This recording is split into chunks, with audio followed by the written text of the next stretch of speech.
बदरपुर नाम का एक गांव था। उस गांव में हीरा नाम का एक कसाई रहता था। वो दूसरे गांव से सस्ते में बकरे खरीद कर लाता था और उन्हें काट कर उनका मांस गांव वालों को बेचा करता था। गांव के सभी लोग उससे रोज बकरे का ताजा मांस खरीदने आते थे।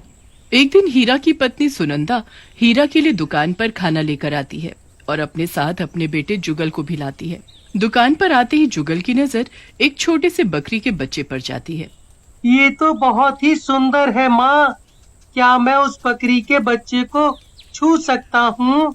हाँ हाँ, क्यों नहीं। मैंने इसे कल ही खरीदा है। इसे खिला पिला कर हट्टा कट्टा बना दूंगा, फिर इसे काट कर इसका मांस बेचकर खूब पैसे कमाऊंगा। बाबा, इसे मारना मत। देखो ना, ये कितना मासूम है और कितना प्यारा भी। देखो ना, ये मेरे साथ खेल रहा है। क्या मैं इसे अपने साथ रख सकता हूँ? क्या सोच रहे हो जी? अपने बच्चे के लिए थोड़ा नुकसान नहीं उठा सकते क्या? उसे देखो, वो कितना खुश है उसके साथ। हीरा अपने बच्चे की खुशी के लिए हाँ बोल देता है। जगन ये सुनकर बहुत खुश हो जाता है और बकरी के बच्चे को अपने साथ घर ले जाता है। उसने उसका नाम शेरा रखा। शेरा के साथ वो दिन भर खेलता, जो खुद खाता उसे भी खिलाता। जगन को मीट खाने का बहुत शौक था, इसलिए उसके बाबा अपनी दुकान से उसके लिए रोज ताजा मीट लाते थे।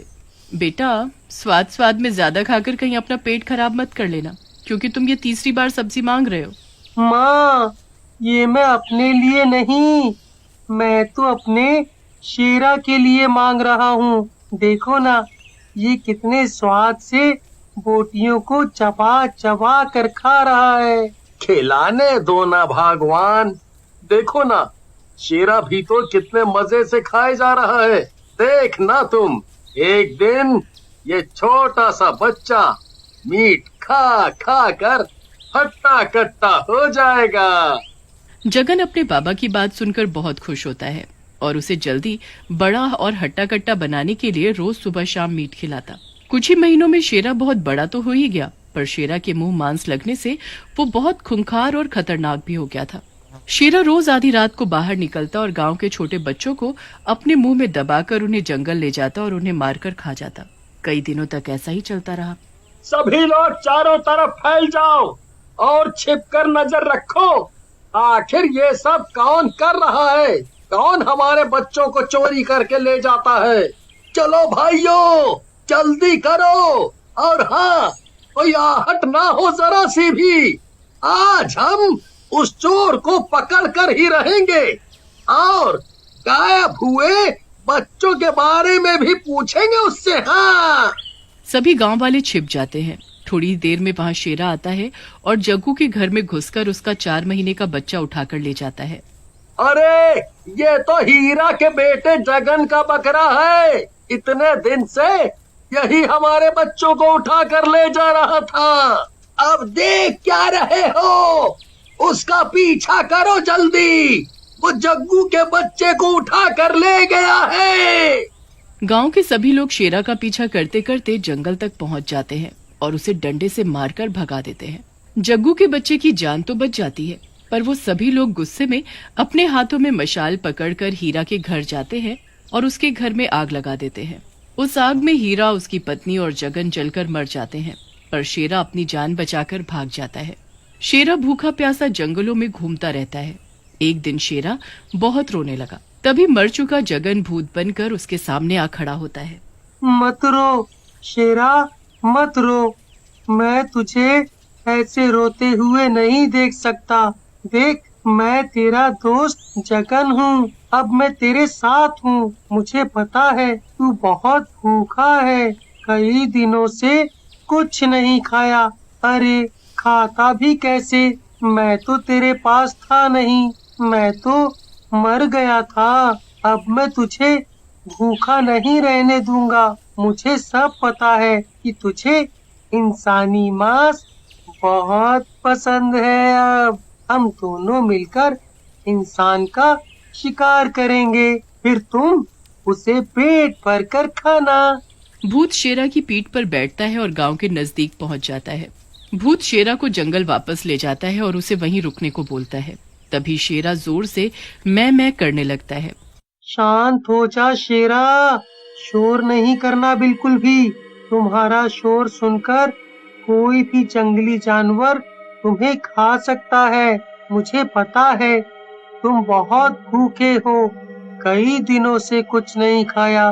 मैं बस अभी जाता हूँ और शिकार लेकर अभी वापस आता हूँ। भूत को शेरा के अलावा कोई नहीं देख सकता था।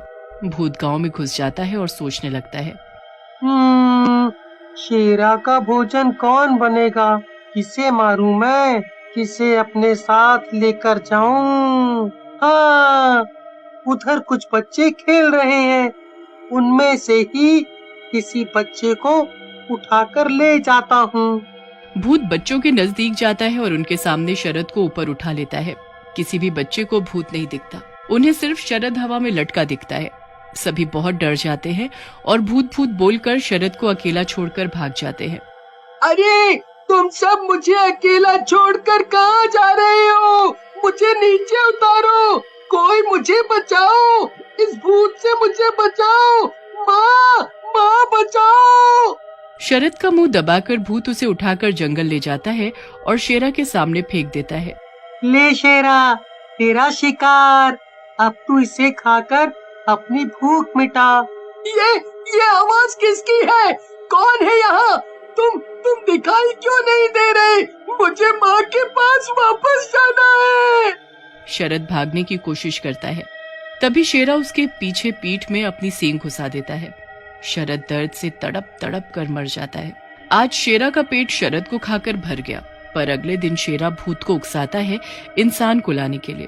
तू मुझे धक्का मार रहा है ताकि मैं तेरे पेट भरने के लिए इंसान लाऊं। सही कहा ना मैंने? शेरा अपना सिर हिलाने लगता है। ठीक है, मैं आज तेरे लिए एक नहीं बल्कि 2 इंसान लाऊंगा। भूत, हमारे गांव में भूत है। हाँ, मेरे बेटे ने मुझे बताया था कि गांव में भूत है और वही शरद को खा गया। अरे कौन है जो हमें इस तरह खींचे जा रहा है? अरे छोड़ मुझे और मेरी पत्नी को। बातें बनाना छोड़ो और उधर देखो, सुंदर और उसकी पत्नी को भूत ने उल्टा लटका दिया है। अब वो उन्हें खींच कर ले जा रहा है। बचाओ बचाओ बचाओ, कोई बचाओ हमें। तभी किशन भागता हुआ आता है और दोनों के हाथ पकड़ लेता है। ए भूत, छोड़ इन्हें तू नहीं ले जा सकता। ना दिखाई देने की वजह से तूने खूब भोले भाले लोगों को मार डाला, पर अब नहीं।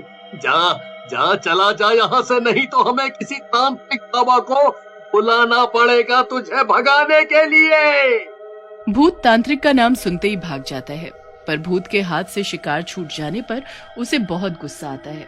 वो फिर से गांव में जाने की सोचता है कि तभी उसके सामने उसके माँ बाबा की आत्मा खड़ी होती है। बस कर बेटा, ये खून खराबा बंद कर।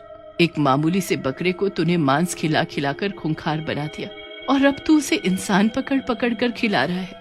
अगर तू चाहता है कि तुझे अगले जन्म में एक अच्छे इंसान का जन्म मिले तो बेटा ये सब छोड़ दे। मुझे सब पता है, तुम दोनों मुझे मेरे शेरा से अलग करने आए हो। वो मेरा शेरा है, मेरा। मैं उसे भूख से तड़पते हुए नहीं देख सकता, इसीलिए मैं जा रहा हूँ वापस गांव में इंसान को लेने, ताकि मैं शेरा का पेट भर सकूं। भूत अपने माँ बाबा की एक नहीं सुनता और गांव में भाग जाता है, पर वहाँ गांव के सभी लोगों ने एक तांत्रिक को बुला रखा था। गांव में कदम रखते ही भूत दर्द से जोर जोर से चिल्लाने लगता है, क्योंकि तांत्रिक उसे अपनी शक्तियों से देख लेता है। तांत्रिक भूत के ऊपर भभूत फेंक देता है। भभूत फेंकते ही गांव के सभी लोगों को भूत दिखाई देने लगता है। भूत दर्द से और जोर जोर से चिल्लाने लगता है। उसकी चीख सुनते ही शेरा उसके पास भागा आता है। जब गांव वाले शेरा को भूत से लिपटे हुए देखते हैं तो हैरान हो जाते हैं। तभी शेरा भूत को बचाने के लिए तांत्रिक पर हमला करता है। उसे सींग मारकर नीचे गिरा देता है और आसपास खड़े लोगों पर भी हमला करने लगता है। तभी वहाँ फिर से उसके माँ बाबा की आत्मा आ जाती है। जगन बेटा, इसे रोक। तेरा शेरा खूनी शेरा बन चुका है। अगर तू इसे नहीं रोकेगा तो ये सभी को मार देगा। ये सुनते ही भूत रोने लगता है।